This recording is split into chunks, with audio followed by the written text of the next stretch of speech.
एक बार एक शिकारी जंगल में घूम रहा था शिकार करने के लिए, बहुत बड़ा शिकारी। घूमते घूमते जब गया तो देखा एक गुफा के सामने से निकला तो देखता हुआ जाता था कहीं कोई शिकार मिल जाए। गुफा में जैसे ही उसने झांक करके देखा तो कोई हिरन आदि तो नहीं दिखा। एक महात्मा बैठे थे, बड़ी बड़ी जटाएं उनकी, और महात्मा नेत्र बंद करके बैठ के ध्यान कर रहे थे। तुरंत अपना घोड़ा रोका और बोला कि मेरी माँ मुझसे कहती थी कि हम शिकारी हैं, हम वन में रहते हैं, हम मांस खाते हैं, लेकिन कभी भी कोई संत मिले, गुरु मिले, उससे प्रणाम जरूर करना, उससे आशीर्वाद जरूर लेना। दौड़ करके गया, महाराज जी प्रणाम, आपको वंदन करता हूं, आप इस जंगल में भजन कर रहे हैं, मैं इस जंगल का शिकारी हूं, मैं यहीं रहता हूं। महाराज जी ने नेत्र खोले, अच्छा बेटा खुश रहो। बोले अब मैं और तो कुछ आपकी सेवा नहीं कर सकता, मुझे बस ये बताइए कुछ पाएंगे, कुछ भोजन करेंगे, आप कुछ खाएंगे? नहीं नहीं बेटा, हम सब आनंद मंगल हैं, फलाहार करते हैं, फल खाते हैं, फल खा करके जीते हैं, और कभी 5-6 दिन में एक बार फल खा लेते हैं। फल खाते हैं, फल कोई खाने की चीज है? आप कहें तो मैं बढ़िया एक हिरण लेकर के आऊं, आप भोग लगाना, मुझे भी दे देना। अब संत बेचारे अब क्या बोले उसको। तो अब देखिए सत्संग का प्रभाव कैसा होता है। संत थोड़े मुस्कुराए। अब उसको ये तो नहीं कहा कि बेटा हम लोग मांसाहार आदि नहीं करते, उसको क्या बोले, तुम जो हिरण पाते हो ना वो तो सामान्य है, मैं तो एक बहुत ऊंचे हिरण की खोज में बैठा हूं, जब तक वो नहीं मिलेगा तब तक आहार ग्रहण नहीं करूंगा। अरे महाराज आप नहीं जानते, ये इतने कोस का जंगल, उसका सबसे बड़ा शिकारी हूं मैं, यहां कोई हिरण मुझसे भाग के नहीं जा सकता, शेर के चंगुल से बच जाएगा, मुझसे नहीं बच सकता। आप बताइए कैसा हिरण चाहिए आपको? महाराज जी बोले रहने दो, तुम ला नहीं पाओगे उसको। बोले नहीं नहीं बताइए। तो बोले लिखो कैसा हिरण है। कस्तूरी तिलकम ललाट पटले वक्षस्थले कौस्तुभम नासाग्रे वर मुक्ति कंतर तले वेणु करे कंकणम सर्वांगे हरिचंदनम सुललितम कंठे च मुक्तावली गोपस्त्री परिवेष्टितो विजयते गोपाल चूड़ामणि। बोले जिस हिरण की आश में मैं भूखा बैठा हूं वो हिरण कस्तूरी का तिलक लगाता है। शिकारी बोला कस्तूरी तिलक लगाता है हिरण? मैंने ये तो सुना कि कस्तूरी उसके नाभि में होता है, पर उसका चंदन बना करके अपने माथे से लगा के घूमता है, ये हिरण तो पहली बार देखा सुना। बोला हाँ वो कस्तूरी का तिलक लगाता है। कानों में नासिका में मोती पहनता है। अच्छा मोती पहन करके घूमता है हमारी तरह? बोला हाँ। और इस हिरण की विशेषता क्या है? बोले पीतांबरी पहनता है, निर्वस्त्र नहीं घूमता है, पीतांबरी धारण करता है, धोती पहनता है, और सबसे बड़ी विशेषता अधर पर वेणु रख करके अपने कर कमलों से बजाता है। शिकारी बोला जीवन निकल गया, ऐसा हिरण तो नहीं देखा मैंने। बोले इसीलिए तो इस वाले हिरण को हम पाना चाहते हैं, उसी के लिए बैठे हैं यहां पर। महाराज मैं आपको वचन दे करके जा रहा हूं, वो इसी वन में है ना, आप बस इतना बताओ। बोला हाँ वो सब जगह है, वो यहां पर भी है।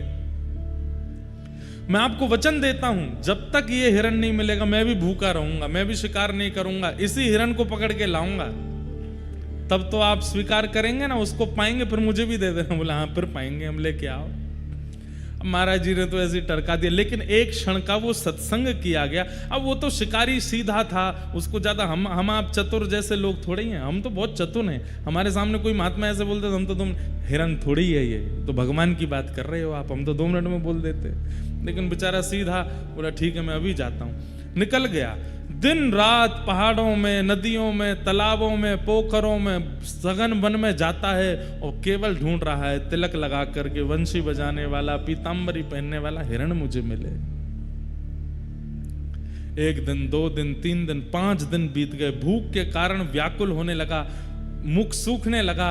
अब तो बस सामने से हिरण निकलते हैं तो उसको इच्छा तो बहुत होती कुछ खा लूं, लेकिन सोचता है मेरे गुरुजी भूखे हैं, मैं कैसे पाऊं, जब तक वो हिरण नहीं मिलेगा तब तक नहीं जाऊंगा। 7 दिन बीत गए, प्राण जब निकलने को होने लगे,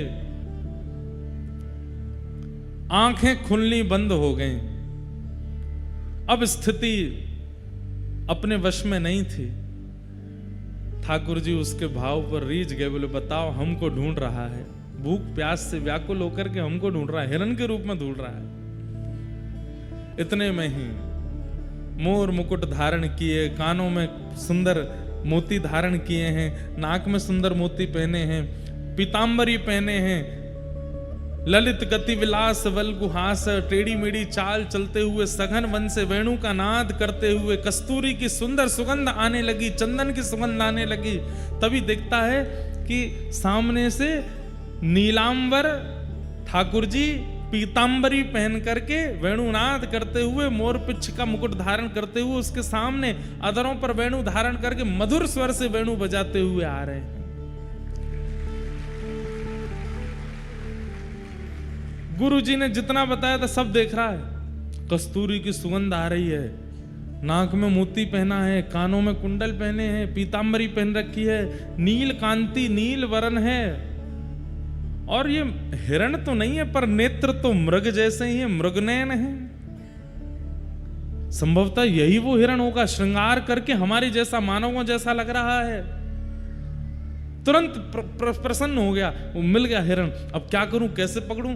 तो जैसे हिरण को पकड़ता है चुपके से, वैसे ही ठाकुर जी के पीछे धीमे धीमे चल रहा है, और हिरण पकड़ने वाला जाला हाथ में लेकर के चल रहा है। ठाकुर जी मधुर मधुर स्वर से वेणु बजाते हुए गजगामिनी चाल से आगे चल रहे हैं, पीछे पीछे वो शिकारी चल रहा है। जैसे ही देखा मौका है, तुरंत जाला फेंका, ठाकुर जी को उसमें बंदी बनाया, पकड़ लिया पकड़ लिया पकड़ लिया, आ गया मेरे चंगुल में।